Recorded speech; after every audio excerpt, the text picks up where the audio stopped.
ABP நாடு நேயர்களுக்கு ஏபிபியின் தமிழ் வணக்கம்.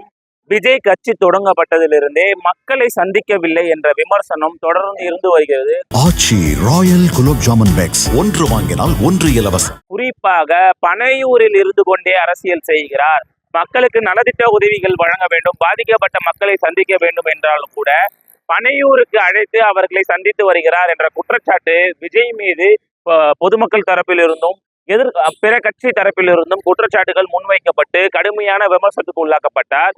இந்த நிலையில இன்று தனது தேர்தல் பிரச்சார பரப்புரை, அதாவது மக்களை சந்திக்கும் கூட்டத்தை நடத்த இருப்பதாக விஜய் அறிவித்து திருச்சியிலிருந்து அந்த பிரச்சாரம் கூட்டமானது நடைபெற இருக்கிறது. இதற்கான ஏற்பாடுகளை விஜய் ரசிகர்கள், விஜய் கட்சி நிர்வாகிகள், தமிழக வெற்றி கழக நிர்வாகிகள் மேற்கொண்டு வருகிறார்கள். குறிப்பாக அதாவது விஜய் கட்சி தொடங்கப்பட்ட பிறகு முதற் முறையாக மக்களை சந்திக்கக்கூடிய நிகழ்ச்சியாக, அதாவது பரந்தூர்ல ஒரு முறை மக்களை சந்தித்திருந்தார். பாதிக்கப்பட்ட மக்களுக்கு போராட்டம் செய்வதாக அந்த போராட்டத்தை அறிவித்திருந்தார். இரண்டாவது முறையாக சென்னையில காவல் துறை அராஜகத்துக்கு எதிராக போராட்டத்தை அறிவித்து செய்திருந்தார். இப்பொழுது மூன்றாவது முறையாக இந்த பிரச்சார கூட்டம் நடக்கிறது. இதன் இடையில் 2 மாநாடுகள் நடந்து முடிந்திருக்கிறது. விஜய் ஏன் திருச்சியை தேர்வு செய்தார் என்பதிலேயே சுவாரஸ்யமான சில தகவல்கள் இருக்கிறதாக அவங்க கட்சி நிர்வாகிகள் தெரிவிக்கிறார்கள். ஏனென்றால் வடக்கு மண்டலத்தை மையமாக வைத்து விக்கிரவாண்டியில் மாநாடும், தென் மாவட்டங்களை மையமாக வைத்து மதுரையில் மாநாடும், கொங்கு மாவட்டத்தை மையமாக கொங்கு மண்டலத்தை மையமாக வைத்து கோவையில் அந்த பூத் கமிட்டிக்கான கூட்டமும் நடைபெற்றது. தற்பொழுது டெல்டா மற்றும் மத்திய மண்டலத்தை குறிவைத்து திருச்சியில் தனது பரப்புரையை தொடங்கி இருக்கிறார். திருச்சி, அதனைத் தொடர்ந்து அரியலூர், அதனைத் தொடர்ந்து குன்னம் சட்டமன்ற தொகுதி, அதனைத் தொடர்ந்து இறுதியாக பெரம்பலூரில் இன்று இந்த பிரச்சார கூட்டமானது முடிவடைகிறது.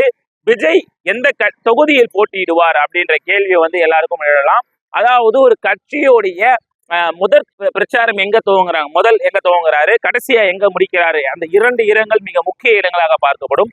அந்த வகையில் திருச்சியில் தன்னுடைய பிரச்சாரத்தை துவங்கி இருப்பதால் திருச்சியோ அல்லது மாவட்ட தலைநகர் இல்லாமல் குன்னத்தில் ஒரு 5 நிமிஷம் அங்க வண்டியை நிறுத்தி பேச இருப்பதாக தகவல், ஒரு 10-20 நிமிஷம் பேசுவார்னா இப்போ குன்னம் தொகுதியா அல்லது கடைசியாக முடிக்க இருக்கக்கூடிய மதுரை தொகுதியா, இந்த 3 தொகுதியில் ஏதாவது ஒரு தொகுதியில் விஜய் போட்டியிடுவதற்கான வாய்ப்புகள் இருப்பதாக தெரிவிக்கிறாங்க. இந்த 3 தொகுதியில் கட்சியின் கட்டமைப்பை அடுத்த 6 மாதங்களுக்கு விஜய் பலப்படுத்திய பிறகு இந்த 3 தொகுதியில் ஏதாவது ஒரு தொகுதியில் விஜய் போட்டியிடுவார் என்ற எதிர்பார்ப்பு நிலவி இருக்கிறதுனால இந்த பிரச்சார கூட்டமானது மிகவும் முக்கியத்துவம் வாய்ந்ததாக கருதப்படுகிறது. இந்த பிரச்சார கூட்டத்திற்கு வருபவர்களுக்கு ஏராளமான கட்டுப்பாடுகளை காவல்துறையும், அதே போன்று பல்வேறு வழிமுறை முறைகளை, அதாவது இந்த டிரான்ஸ்பார்மர் பக்கம் ஏறக்கூடாது, என்னுடைய வண்டியை யாரும் பின்தொடர்ந்து வரக்கூடாதுன்னு விஜய் தரப்பில் இருந்தும் அறிவுறுத்தல் கொடுக்கப்பட்டிருக்கிறது. குறிப்பாக என்ன மாதிரியான அறிவுறுத்தல் கொடுக்கப்பட்டிருக்கிறது என்றால், ஏற்கனவே விஜய் நடத்திய மாநாடுகளிலோ போராட்டங்களிலோ என்னென்ன தவறுகளை விஜய் கட்சி நிர்வாகிகளும் தொண்டர்களும் செய்தார்களோ அந்த தவறுகளை மீண்டும் செய்யக்கூடாது, மாண்பை காப்பாற்றுங்கள், நாம் மக்களிடம் ஓட்டு கேட்க வந்திருக்கிறோம், இந்த மக்களுக்கு எதிரான விஷயங்கள்ல நீங்க செயல்படாதீங்க அப்படின்ற தகவல்களையுமே விஜய் தன்னுடைய அறிவுறுத்தல்ல கொடுத்திருக்காரு. என் வண்டியை பின்தொடர்ந்து வராதிங்க, இந்த கொடிக்காம இந்த மேல ஏறது, டிரான்ஸ்பார்மர் மேல ஏறது, ஆபத்தான விஷயங்களை செயல்படுறது, பிறர் மனசு புண்படுத்தும் மாதிரியான நடந்துக்கிறது, இந்த மாதிரியான எந்த செயலிலும் ஈடுபடாதீங்கன்னு விஜய் தெரிவிச்சிருக்காரு. ஆனாலும் மக்களை சந்திப்பதற்கு விஜய் வந்திருந்தாலும் சனிக்கிழமைகள்ல மட்டும், ஒரு 2 ஞாயிற்றுக்கிழமை, மற்ற எல்லாமே சனிக்கிழமைகள்ல மட்டுமே இந்த மக்கள் சந்திப்பு நிகழ்ச்சிகள் நடைபெறுவது வீக்கெண்ட் பாலிட்டிஷியனா விஜய் அப்படின்ற கேள்விகளும் சமூக வலைதளத்தில் ஏறுகிறது. அதாவது பனையூரில் இருந்து அரசியல் செய்ய போட்டு பண்ணையார் விஜய் என்ற விமர்சனங்கள் எழுந்த நிலையில தற்பொழுது வீக்கெண்ட்ல மட்டும் அரசியல் செய்கிறார், மக்கள் சந்திப்பை செய்கிறார், வீக்கெண்ட் பாலிட்டிஷியனா, இந்த வீக்கெண்ட்ல மட்டும் அவர் அரசியல் செய்து வருகின்ற சட்டமன்ற தேர்தலில் முதலமைச்சராக வெற்றி பெற்றுவிட முடியுமா என்ற கேள்விகளும் எதிர்கட்சி தரப்பில் முன்வைக்கப்பட்டிருக்கிறது.